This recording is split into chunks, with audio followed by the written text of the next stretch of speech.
નમસ્કાર. દરરોજ આપણે જે દુનિયાનો અનુભવ કરીએ છીએ એની પાછળનું વિજ્ઞાન સમજવા માટે શું તમે તૈયાર છો? ચાલો આજે આપણે ધ્વનિની એક અદ્ભુત સફર પર નીકળીએ.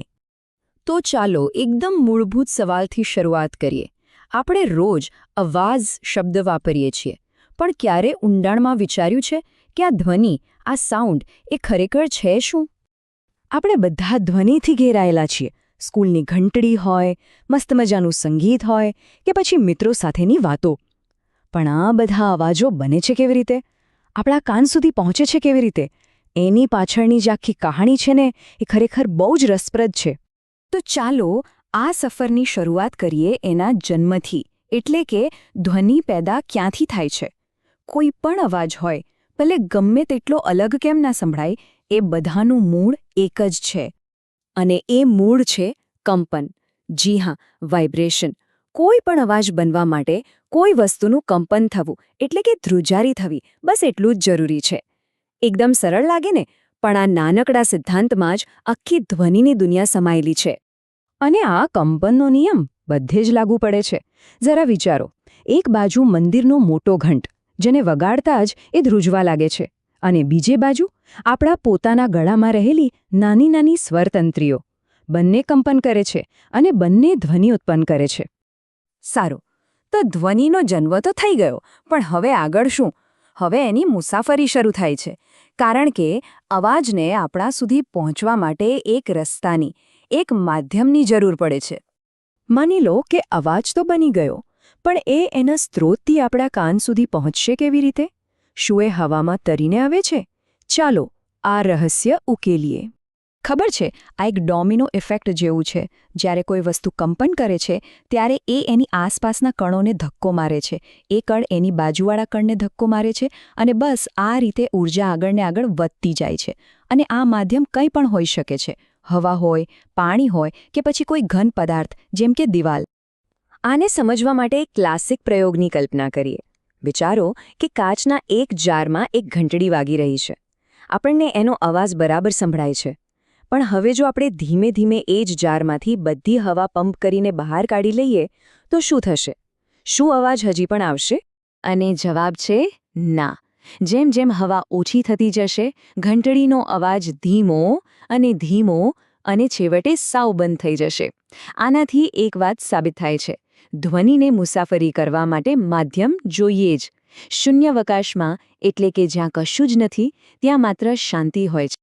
ઓકે, તો ધ્વનિનો જન્મ થયો, એણે મુસાફરી પણ કરી લીધી. હવે આપણે આવી પહોંચ્યા છીએ આપણી સફરના અંતિમ મુકામ પર, આપણો કાન. ચાલો જોઈએ કે આ જાદુઈ અંગ કેવી રીતે કામ કરે છે. આપણા કાનનો જે બહારનો ભાગ છે, જે ગણણી જેવો દેખાય છે, એનું કામ છે આજુબાજુના ધ્વનિ તરંગોને ભેગા કરીને અંદર મોકલવાનું. આ તરંગો અથડાય છે કાનના પડદા સાથે. આ પડદો એકદમ તંગ બાંધેલા ઢોલના ચામડા જેવો હોય છે. જેવો અવાજ અથડાય, એ તરત જ ધ્રુજવા માંડે છે. હવે આ ધ્રુજારી, એટલે કે કંપન, કાનના અંદરના ભાગમાં જાય છે. ત્યાં એક જટિલ પ્રક્રિયા દ્વારા આ કંપનોને વિદ્યુત સંકેતોમાં, એટલે કે ઇલેક્ટ્રિકલ સિગ્નલ્સમાં ફેરવવામાં આવે છે. અને આ સિગ્નલ્સ સીધા આપણા મગજ સુધી પહોંચે છે. અને બસ, મગજ આપણને કહે છે કે આપણે શું સાંભળી રહ્યા છીએ. કેટલું અદ્ભુત છે નહીં?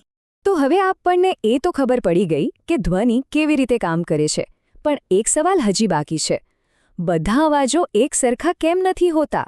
વાંસળીનો અવાજ મધુર લાગે છે, જ્યારે ડ્રમનો અવાજ ધમાકેદાર. આવું કેમ? આનો જવાબ બે મુખ્ય ગુણધર્મોમાં છુપાયેલો છે. પહેલું છે પ્રબળતા, એટલે કે અવાજ કેટલો મોટો કે ધીમો છે. એ નક્કી થાય છે કંપ વિસ્તારથી.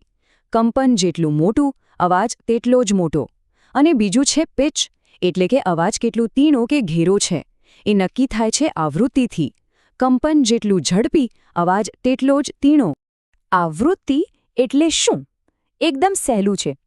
એક સેકન્ડમાં કોઈ વસ્તુ કેટલી વાર કંપન કરે છે, એને જ આવૃત્તિ કહેવાય. આપણે એને હર્ટ્ઝ, એટલે કે HZ માં માપીએ છીએ. એટલે જો કોઈ વસ્તુ ઝડપથી કંપન કરે, તો એની આવૃત્તિ ઊંચી કહેવાય અને અવાજ એકદમ તીણો આવે. અને અહીં એક મજેદાર વાત: આપણે માણસો ફક્ત 20 હર્ટ્ઝથી લઈને 20,000 હર્ટ્ઝ સુધીના જ અવાજો સાંભળી શકીએ છીએ. આનાથી ઓછો કે વધારે અવાજ આપણને સંભળાતો જ નથી. પણ કૂતરા, ડોલ્ફિન, ચામાચીડિયા એવા ઘણા પ્રાણીઓ છે જે આપણા કરતાં ઘણો વધારે રેન્જનો અવાજ સાંભળી શકે છે. મતલબ કે આપણી આસપાસ એવી દુનિયા પણ છે જેનો અવાજ આપણે ક્યારેય સાંભળ્યો જ નથી.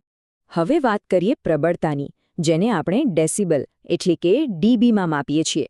જો સામાન્ય શ્વાસનો અવાજ લગભગ 10 ડીબી હોય છે. આપણે જે સામાન્ય વાતચીત કરીએ એ 60 ડીબી, પણ વ્યસ્ત ટ્રાફિકનો અવાજ 70 ડીબી સુધી પહોંચી જાય છે. અને એક વાત ખાસ યાદ રાખવા જેવી છે, 80 ડીબીથી ઉપરનો કોઈ પણ અવાજ લાંબા સમય સુધી સાંભળવાથી આપણા કાનને નુકસાન થઈ શકે છે.